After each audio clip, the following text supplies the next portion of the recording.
Hello, and welcome to Real World Enterprise Architecture. I'm Marco Fernandez, Enterprise Architect and Business Advisor. And this is a space where an architecture meets reality, where methods are tested, assumptions are challenged, and no framework is above question. Today's episode is about TOGAF, but not in the way you might expect, because I'm not here to criticize the standard. I'm here to expose what happens when it's used without self awareness. You see, most people don't misuse TOGAF because they are untrained. They misuse it because they are unaware. They treat the framework like a shield, something to hide behind when they are unsure, something to weaponize when they feel challenged, something to perform when they want to look competent. And in the process, they end up distorting its purpose completely. So, no, this is not an episode against TOGAF. This is an episode against autopilot. In today's conversation, we'll explore what happens when you apply a framework without examining yourself first. We'll unpack the subtle ego traps, the blind proceduralism, and the false sense of mastery that creeps when you know the ADM by heart but have no idea what you're really solving. Because, let me say it clearly, performing TOGAF is not the same as practicing architecture. And architecture in the real world demands judgment, it demands maturity, it demands situational awareness. That's what this episode is about. If you've ever sat in a room full of stakeholders and felt the tension between what the framework tells you to do and what the situation actually needs, this is your episode. If you've ever caught yourself quoting a Toga phrase to sound credible, but deep down knew it wasn't the right approach, this is your episode. If you've ever felt that uncomfortable gap between the elegance of the model and the mess of the enterprise, this is your episode. Because TOGAF isn't misused due to lack of training. It's misused because we forget that no framework works without a thinker behind it. And when that thinker is unreflective, reactive, or insecure, the architecture suffers, no matter how beautiful the diagrams look. So, let me invite you into a deeper lens, one that sees the framework not as a finish line, but as a starting point. One that understands that the most dangerous misuse of TOGAF doesn't look like a mistake. It looks like rigor. It sounds structured. It gets applause in steering committees. But underneath, it's hollow. It's ego driven. It's performative. And that's what we're about to dissect. Let's start with what most people get wrong, and it starts with a fundamental misconception that TOGAF misuse is about not following the steps. That if someone skips a phase, mislabels an artifact, or forgets to hold an architecture board, they've misused the framework. But that's surface level thinking. The real misuse is more insidious. It happens when architects follow the steps perfectly, when you do so without reflection, without judgment, without connection to the actual enterprise context they are supposed to be serving. Because here's the thing, you can execute every phrase of the ADM, generate all the artifacts, and run every governance checkpoint, and still produce architecture that is strategically useless. Why? Because the issue isn't compliance, the issue is consciousness. I've seen architects treat the framework like a checklist. We've done phase A, we're moving into phase B. Let's generate the capability assessment. Let's update the architecture repository. Let's run the stakeholder map through the influence grid. And on paper, it looks perfect. It's neat, it's traceable, it's methodologically correct, but it's also dead because what's missing is the one thing no framework can insert for you: awareness.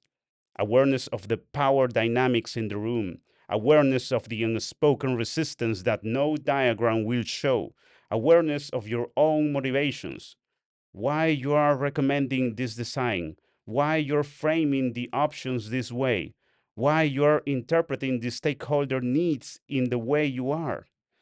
The mistake isn't that they are using the framework. It's that they are using it to protect themselves from ambiguity, from criticism, from complexity, from having to admit they don't have all the answers.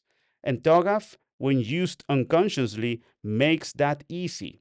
It gives you templates, it gives you steps, it gives you the impressive sounding artifacts that no one in the business can challenge.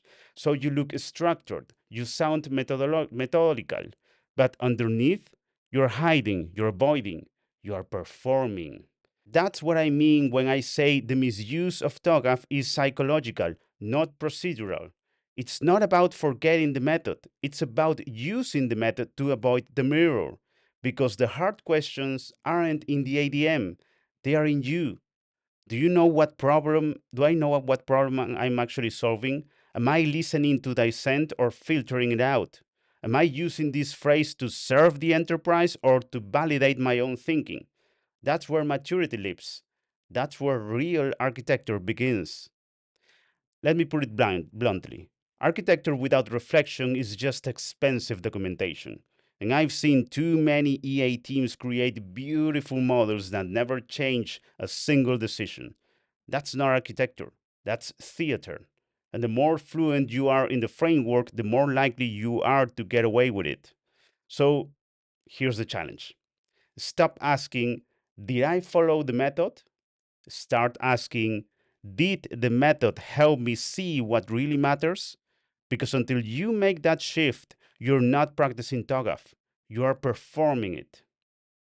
Let me bring this to life with a real world story. A few years ago, I walked into a client engagement where the CIO proudly declared, "We've implemented TOGAF." His tone was confident, even triumphant, and as if they'd installed a new server rack or launched a product to market. "That's great," I said. "So tell me, what decision TOGAF helped you make?" There was a pause, then a glance around the room, then silence. They had rolled out templates, set up an architecture repository, assigned people to each phase of the ADM. They had checklists, capability models, even beautiful portfolios of reference architectures, all formatted perfectly. But when it came to using TOGAF to inform an actual strategic decision, nothing. Because what they had implemented wasn't TOGAF, it was TOGAF theater. I've seen this over and over. Enterprise architecture teams that spend months crafting deliverables only to realize that no one is actually using them to shape investment, prioritize initiatives, or influence the roadmap. And when you ask why, you find out. The framework was used to generate outputs, not to support thinking. There was no conversation about trade offs, no dialogue with business leadership, no friction, no pushback, no curiosity, just documents. Beautiful, compliant, and completely disconnected from power. What struck me the most was not the lack of impact, it was how unaware the team was of it. They were convinced that their job was to run the framework, that success was defined by artifact completion and process fidelity. But when walked through actual business decisions, the kind that shape funding, talent allocation, sequencing, they had played no role. None. And here's the lesson: framework mimicry is not architectural thinking. Performing the ADM is not the same as practicing EA. If you can't link your architecture to real world decisions made by a person at a real moment of ambiguity, then you're not designing architecture. You're producing templates. I've worked with teams who believe they are maturing because their repository is expanding. But when you ask what's different in how the organization thinks, behaves, or acts because of architecture, they have no answer. Because the truth is, nothing changed. That's the danger of unreflective use. The framework becomes a shield, a way to look professionally without taking responsibility for outcomes. And eventually, people stop questioning it. "We followed the steps," they say. "We did phase C," but no one asked, did it matter? That question Did it matter? Is the only one that counts. And if you don't have an answer, then the method you're using is not a practice, it's a ritual. And rituals don't change enterprises, judgment does. Let's take a step back from TOGAF for a moment and widen the lens, because some of the most useful insights about why we misuse frameworks don't come from within the EA world. They come from outside of it, from books that explore strategy, leadership transitions, value creation, and the human factors that quietly shape our decisions, whether we're willing to admit them or not. Let's begin with The Art of Business Value by Mark Schwartz. This book isn't about architecture per se, but it might as well be. Schwartz breaks down a dangerous illusion, the idea that business value is a fixed concept, like a data field we can just fill out once and reuse forever. He argues that value is not static, it's subjective, negotiated, political. It lives in conversations, trade offs, and sometimes even in tensions between stakeholders who don't agree. And this is where TOGAF misuse begins.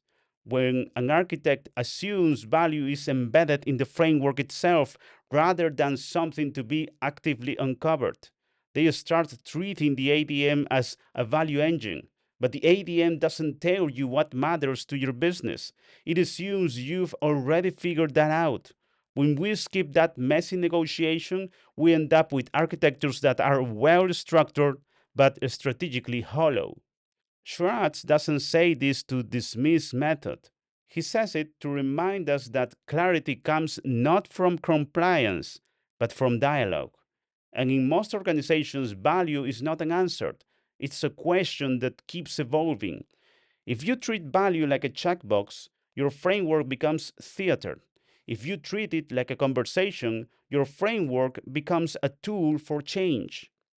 Now, contrast that with Playing to Be to Win by A.G. Lampley and Roger Martin, a book about a strategy that should be required reading for every architect.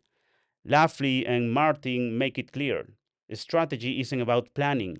It's about making hard, specific choices in uncertain conditions. What markets to serve, what capabilities to build, what not to do, and here's the connection. Many architects believe that by following TOGAF's structured steps, they are being strategic. But that's a false sense of security. The framework doesn't make choices for you, it gives you a language to discuss them. But if you're afraid to decide, if you're using TOGAF to delay trade offs, you're not doing strategy, you're doing theater. One line from Playing to Win stands out. Strategy is about making specific choices to win in the marketplace, not to align diagrams, not to complete phase V, to win. That requires the one thing most architects are never taught: judgment.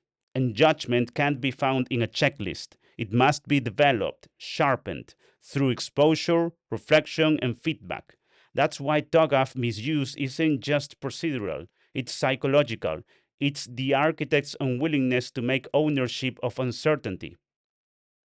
And finally, The First 90 Days by Michael Watkins, a book about leadership transitions, but more relevant to architecture than most realize. Watkins describes a classic failure pattern.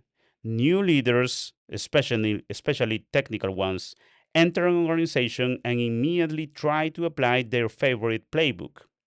They bring structure before diagnosis. They act before listening. They implement before understanding. And it fails, not because their plan was flawed, but because they misread the terrain. That's exactly how many architects misuse TOGAF. They assume the ADM is self justifying, that it works regardless of context, but organizations aren't neutral. There are political ecosystems with hidden incentives, informal power structures, and emotional history. TOGAF is a tool, but using it without situational awareness is like navigating a jungle with a city map. you'll end up lost and convinced the path was clear. These three books offer something frameworks rarely do: a mirror. They don't just tell you what to do, they challenge how you think. And that's the real upgrade. Not a new meta model, not a better diagramming tool, a deeper capacity for discernment, for judgment, for awareness. Because every method, no matter how structured, will be misused if the person applying it isn't aware of their own blind spots. So, yes, read the TOGAF standard, master the ADM, build your repository, but don't let your tools become your mask. You are the variable that shapes the outcome, and no framework can compensate for a lack of clarity about what you are really trying to achieve. The misuse of TOGAF doesn't begin in phase A, it begins in the mirror. So, now that we've looked at what goes wrong and how our thinking patterns feed misuse, let's reframe the framework itself. Let's talk about TOGAF not as a method, but as a mirror, not as a machine, but as a medium. Because when used properly, TOGAF isn't just a structure, it's an amplifier of judgment, a language for architectural thinking, a way to discipline conversations about what will otherwise descend into politics, guesswork, or paralysis. But that power only emerges when the person using it brings awareness into the room. Let me be clear: you don't implement TOGAF, you practice it. And that practice begins with how you carry yourself in meetings, in decisions, in ambiguity. If your posture is defensive, your architecture will be too. If your thinking is rigid, so will your operating model. If your mindset is afraid of challenge, your target state will reflect that fear. Frameworks don't protect you from yourself, they reflect you back to yourself. That's what most people miss. We love to say that architecture is objective, that it's about logic, models, and traceability, but it isn't. Architecture is subjective because the architect always bleeds into it. Your worldview, your training, your biases, your fears, they all shape the outputs. They shape what questions you ask, what trade offs you prioritize, what options you discard too early. Every diagram you create carries your bias, even when you call it a standard. That's why I say TOGAF is not a checklist. It's a thinking process, and thinking only works when the thinker is self aware. You can't escape that. You can delay it, you can hide from it, you can decorate it with sophisticated language, but eventually the architecture reveals the architect. And if the architect lacks maturity, the structure becomes hollow. One of the most dangerous trends I see today is architects trying to gain credibility through procedural fidelity. I follow every step. We used the right deliverables. We applied every guideline. That's not discipline. That's avoidance. That's someone trying to look rigorous while bypassing the harder responsibility, applying judgment. Judgment requires context. Judgment requires courage. Judgment requires saying, I know what the framework says, but here's what the enterprise actually needs. Let's reframe TOGAF the way it was meant to be. Not as a rigid protocol, but as a flexible canvas. A way to think, not just act. A way to decide, not just document. A way to lead, not just model. The best architects I know don't memorize every output. They internalize the logic. They don't use the phases, they adapt them. They don't hide behind the TOGAF. They use it to walk forward, eyes open, heart open, mind sharp. Because ultimately, the real architecture isn't on the whiteboard. It's in how you navigate tension, how you hold space for uncertainty, how you balance ambition with realism. TOGAF is just a lens, And if your lens is clouded by ego, fear, or insecurity, it won't matter how precise your diagrams are. The design will still fail. So, next time you say, I'm using TOGAF, ask yourself, am I using it to lead or to hide? Let me now shift gears and speak directly to those of you who are about to apply TOGAF in practice, or even those who've been using it for some time but are beginning to sense that something isn't clicking. Maybe you're leading a transformation effort for the first time. Maybe you've been handed the role of enterprise architect and feel like you are supposed to have all the answers. Or maybe you've already gone through the motions, delivered the artifacts, completed the phases, followed the book, and yet still wonder why the enterprise hasn't changed. This section is for you. And let's be honest, it's tempting to think that the problem is technical. That if you just understood the framework better, the outcomes will improve. That if you just mapped your capabilities more precisely, alignment will magically emerge. But that's rarely the case. The problem is almost never the diagram. It's the disconnect between what's wrong and what's driving it. There is a subtle illusion baked into many EA journeys that the act of structuring a method equals the act of creating value. That if you perform the framework with enough thoroughness, the organization will respond with clarity and traction. But here's the hard truth: organizations don't respond to frameworks, they respond to energy, relevance, insight, and leadership. And none of that can be faked through templates. There is a line from Getting Started with Enterprise Architecture that puts it well. Enterprise architecture is not something you implement, it is something you practice. That's not just semantics, it's a complete reframing. You don't implement TOGAF like you implement a new ERP. You practice TOGAF the way a strategist practices discernment, the way a leader practices presence, the way a surgeon practices precision. It's an ongoing discipline, not a finite deployment. So here's what I want you to do this week. Whether you are building your first architectural repository or shaping the 10th target state, pause, take a step back, and run a different kind of review. This time, not on the models, on yourself. Start with these questions. What was the last architectural decision I made that actually influenced how the business thinks or acts? Did I genuinely understand the pain behind the request, or did I jump straight to modeling the solution? When I applied a TOGAF phase, was I seeking clarity, or was I just following the map because it made me feel safe? And most importantly, where have I been mistaking method compliance for real impact? Now, pick one deliverable you've worked on recently: a roadmap, a capability map, a transition plan, then create two columns. On the left, business value; on the right, architect's intent. Under business value, describe the actual change this artifact enabled or failed to enable.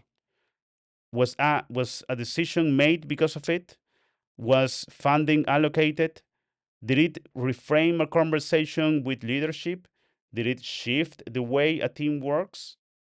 Under architect's intent, be brutally honest. Ask, why did I really create this? Was it to check the box? Was it to prove my credibility? Was it because it's what we're supposed to do in this phase? Or was it genuinely crafted in service of a business challenge?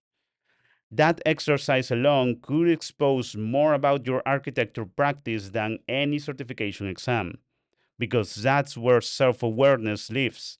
Not in what you built, but in why you built it the way you did. And if you want to go further, do what most architects avoid: Bring someone else into that reflection. Find a peer who knows your style, someone who won't flatter you. Show them your two-column breakdown. Ask them, what patterns do you see? Where do I default to performance instead of presence? What parts of my process feel like me trying to sound smart instead of being helpful? Then, and only then, reopen your TOGAF manual. This time not to memorize, but to question, to ask, how does this phase serve the business I'm in?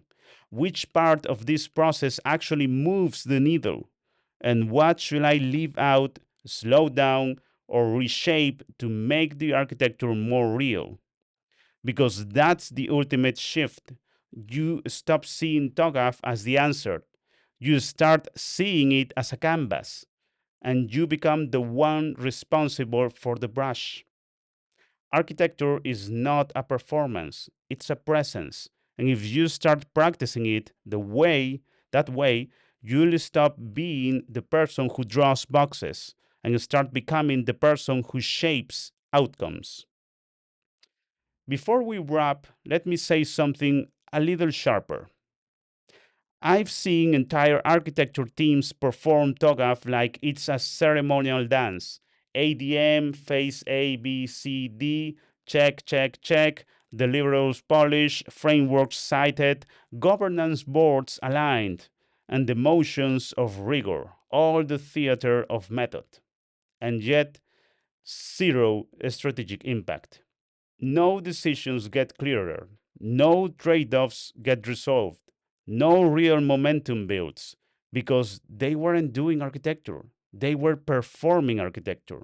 They weren't using TOGAF to serve the enterprise. They were using TOGAF to protect their status. And I get it. It feels safer. It looks professional. You've got traceability matrices and heat maps and digital repositories to prove your maturity. But none of that matters if it doesn't produce thinking, if it doesn't reframe how the business understands itself, if it doesn't clarify what needs to change and why. Architecture without reflection is just expensive documentation. That's the phrase I come to back again and again because I've seen 300,000 US dollars engagements that produced beautiful roadmaps that nobody followed. Why? Because the team never paused to ask, what is this enterprise actually capable of? What are its hidden fears? What are the tensions it hasn't admitted yet? Instead, they went full compliance mode. We did ADM phase V, here's our target state. Great, but who did you actually talk to? What resistance did you encounter and work through? What reality did you reflect back that surprised the business? TOGAF is not a veil to hide behind. It's a scaffolding to build with. But that only works if you bring your full presence into the room, not just your toolkit, not just your training, your judgment, your awareness, your willingness to challenge the brief if the brief is broken. Because if all you're doing is echoing what the framework says, you're not an architect, you're a translator. And this work demands more than that. So let's bring all of it together. We began this episode not to critique TOGAF, but to challenge how it's often used. And if there's one idea I want you to walk away with, it's this: TOGAF misuse is rarely about ignorance, it's about projection. It's what happens when the method is followed mechanically, without confronting the mental models, fears, and ego of the person applying it. It's what happens when checklists replace curiosity and structure replace strategy. And most dangerously, it's what happens when you treat TOGAF like an armor, not as a lens for thinking, but as a shield to avoid thinking too hard. So Here's the challenge, your challenge for this week. Not a quiz, a mirror. Pick one step of the ADM that you tend to rush to avoid entirely. Maybe it's architecture vision, maybe it's requirements management, maybe it's the communication piece that happens between phases. Now ask yourself, why do I skip it? Is it boring? Is it unclear? Or does it force a kind of interaction I'm uncomfortable with? Negotiation, ambiguity, confrontation? Now go one level deeper. What belief or assumption is driving that avoidance? Maybe your belief that that phase doesn't add value, or maybe unconsciously you believe it exposes you, that you'll be challenged, that you'll look uncertain, that you might lose control. Don't just fix the method, interrogate the mindset, because that's where the real transformation lives, not just for the enterprise, but for you. Remember, every diagram you create carries your bias, even when you call it a standard. That's it for today, but we're just getting started. In the next episode, we'll explore how enterprise architects can actually shape business strategy, not by claiming a seat at the table, but by earning one through relevance, timing, and architectural insight that moves beyond documentation.